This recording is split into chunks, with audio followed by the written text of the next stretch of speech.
श्री कृष्ण कहते हैं, ऐसा सच जरूर बोलो जो करवा लगे, लेकिन ऐसा झूठ कभी भी ना बोलो जो सच लगे। अपने जीवन में कभी भी ना किसी को आनंद में वचन दे, ना क्रोध में वचन दे, ना ही दुख में कभी निर्णय ले। गीता में लिखा है, यदि कोई आपको अच्छा लगता है तो अच्छा वो नहीं, अच्छे आप हैं, क्योंकि उसमें सच्चाई देखने वाली नजर आपके पास है। अपनी पीड़ा के लिए संसार को दोष मत दो, अपने मन को समझाओ। तुम्हारे मन का परिवर्तन ही तुम्हारे दुखों का अंत है। सोच और नीयत अच्छी रखिए, फिर आपके कष्ट प्रभु स्वयं दूर कर देंगे। लोग अपने शरीर को सुंदर बनाने में लगे रहते हैं, पर आत्मा की सुंदरता शरीर की सुंदरता से कहीं ज्यादा महत्वपूर्ण है। शरीर तो नश्वर है, मिट्टी ही तो है और मिट्टी में ही मिल जाता है, पर आत्मा अमर है, इसलिए आत्मा की सुंदरता पर ध्यान दो। बहुत विनम्रता चाहिए रिश्तों को निभाने के लिए। छल कपट से तो सिर्फ महाभारत रची जाती है। इंसान की सोच ही उसकी सबसे बड़ी पहचान है, वरना दुनिया में एक नाम के कई इंसान हैं। उस इंसान का मंजिल से भटकना तय है जिसकी संगत में नकारात्मक लोग रहते हैं। समय एक सा नहीं रहता है, आज दुख है तो कल सुख भी आएगा, और सुख के बाद दुख भी आना स्वाभाविक है। आपको पूरे धैर्य और श्री कृष्ण पर विश्वास के साथ अपना जीवन निर्वाह करना चाहिए। ये 5 चीजें अभी से छोड़ दीजिए। दूसरों को खुश करना, दूसरों से उम्मीद करना, अपने भूतकाल में जिंदगी जीना, अपने आप को किसी से कम आंकना और ज्यादा सोचना, तभी आप सबसे बेहतर जिंदगी जी पाएंगे।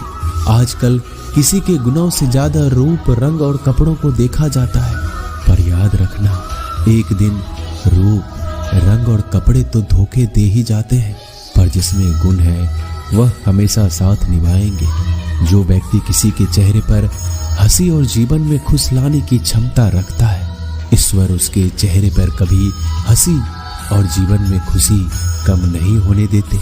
जब धन कमाते हैं तो घर में चीजें आती हैं, लेकिन जब किसी का आशीर्वाद कमाते हैं तो धन के साथ खुशी, सेहत और प्यार भी आता है। धन से ही नहीं, मन से अमीर बने, क्योंकि मंदिरों में स्वर्ण कलश भले लगे हो, लेकिन नतमस्तक पत्थर की सीढ़ियों पर ही होना पड़ता है। भरोसा जीता जाता है, मांगा नहीं जाता। ये वो दौलत है जिसे पाया जाता है, कमाया नहीं जाता। अगर कोई मनुष्य हमारे साथ बुरा कर रहा है तो उसे करने दो, यह उसका कर्म है और समय उसके कर्म का फल उसे जरूर देगा। लेकिन हमें कभी भी किसी के साथ बुरा नहीं करना चाहिए, क्योंकि यही हमारा धर्म है। अगर आपकी समस्या एक जहाज की तरह बड़ी है तो भूले नहीं कि प्रभु की कृपा सागर जितनी विशाल है। अहंकार में धन, वैभव और वंश तीनों चले जाएंगे। विश्वास ना हो तो रावण, कौरव और कंस को देख लो। भोजन की कीमत भूख के समय होती है और भगवान की कीमत दुख के समय होती है। इसलिए अंधकार में छाया, बुढ़ापे में काया और अंतकाल में माया किसी का साथ नहीं देती। श्री कृष्ण कहते हैं, क्षमा दुनिया का बहुत ही कीमती शब्द है, लेकिन इस क्षमा का कब कैसे इस्तेमाल करना है ये बहुत ही आवश्यक है। पहला, अगर आपसे कोई अपराध हो जाए तो तुरंत क्षमा मांगना चाहिए। अगर आप क्षमा नहीं मांगेंगे तो इसमें आपकी ही हानि है, क्योंकि क्षमा ना मांगने से मन के अंदर अहंकार जागता है और अहंकार तो हमारी हानि ही करता है। दूसरा, अगर कोई अपराध करे तो आपसे क्षमा भी ना मांगे तो उसे क्षमा मत करिए, क्योंकि क्षमा अत्यंत अनमोल है और बिन मांगे किसी को क्षमा देना आवश्यक नहीं। तीसरा, यदि कोई आपके साथ अपराध करे, अनुचित करे और बाद में क्षमा मांगे तो उसे क्षमा कर दीजिए। इससे आपके भीतर की करुणा जागेगी, प्रेम जागेगा और यह आपके लिए शुभ ही है। चौथा, अगर आप कोई अपराध कर दो तो क्षमा अवश्य मांगना, इससे आपको लाभ ही होगा, क्योंकि सामने वाले व्यक्ति आपको क्षमा करे या ना करे, आपके अंदर का अहंकार गिरता है और आपका मन अधिक निर्मल हो जाता है। श्री कृष्ण कहते हैं, जिसके साथ बात करने से ही खुशी दुगनी और दुख आधा हो जाए वो ही अपना है, बाकी तो बस दुनिया है। दुनिया के ये 4 स्थान जो कभी भरते नहीं, समुद्र, इच्छा का घड़ा, शमशान और मनुष्य का मन। कभी भी किसी भी रिश्ते का गलत इस्तेमाल मत करना, क्योंकि रिश्ते तो बहुत मिल जाएंगे, पर जिंदगी में अच्छे लोग बार बार नहीं आएंगे। बिना कुंडली मिलाए आजीवन चलने वाला एक अद्भुत संबंध केवल मित्रता है।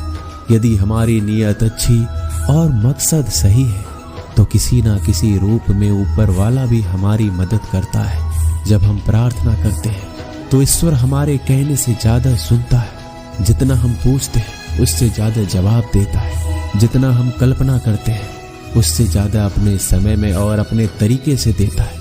समय का चक्र बहुत तेज चलता है, इसलिए ना तो बल का अहंकार करें ना ही अपने धन का।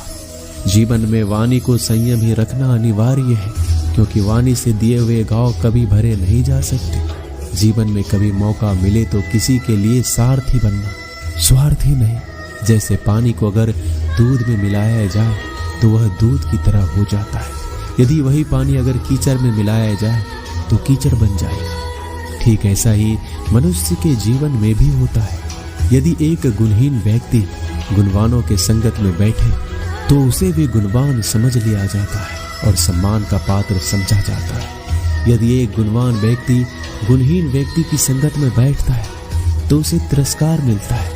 इसलिए अपने जीवन में संगति सोच समझकर सावधानी से बनाए। जो मेहनत करने के बाद भी सपने पूरे नहीं होते तो रास्ते बदलिए, सिद्धांत नहीं, क्योंकि पेड़ भी हमेशा पत्ते बदलता है, जड़ नहीं। गीता में साफ शब्दों में लिखा है, निराश मत होना, कमजोर तेरा वक्त है तू नहीं। जीवन में कितना भी बुरा समय आए लेकिन हमेशा परिवार के साथ रहे, क्योंकि सुख आएगा तो बढ़ेगा और दुख आएगा तो बटेगा। जब इच्छा की पूर्ति हो जाती है तो वो लोभ को जन्म देती है। जब तक वह संतुष्ट नहीं होता तो क्रोध जन्म होता है। काम, लोभ और क्रोध तीनों के प्रभाव में आकर मनुष्य पाप करता है। बोलना तो सभी जानते हैं, लेकिन कब और क्या बोलना है ये बहुत कम लोग जानते हैं। जो केवल अपना भला चाहता है वह दुर्योधन है। जो अपनों का भला चाहता है वह युधिष्ठिर है। जो सबका भला चाहता है वह श्री कृष्ण है। इस दुनिया में कोई भी ऐसा व्यक्ति नहीं है जिसके पास समस्याएं ना हो, और ऐसा कोई समस्या नहीं है जिसका कोई समाधान ना हो। कुदरत ने 2 ही रास्ते दे रखे हैं, देकर जाओ या तो छोड़ कर जाओ। अपने साथ ले जाने की कोई व्यवस्था नहीं है, लेकिन फिर भी मनुष्य समझता ही नहीं है। याद रखना, भगवान से कभी उम्मीद छोड़ना नहीं और दुनिया वालों से कभी उम्मीद रखना नहीं। उस प्रेम पर विश्वास मत करो जिसमें भगवान श्री कृष्ण भी हार गए। उस मित्रता पर गर्व करो जिसमें गरीब सुदामा भी जीत गए। परमात्मा सभी को एक ही मिट्टी से बनाता है, बस फर्क इतना है, कोई बाहर से खूबसूरत होता है तो कोई भीतर से। समझ ज्ञान से अधिक गहरी है। आप बहुत से लोगों को जानते होंगे, लेकिन कुछ ही आपको समझते हैं। प्यार दुनिया की सबसे खूबसूरत चीज है।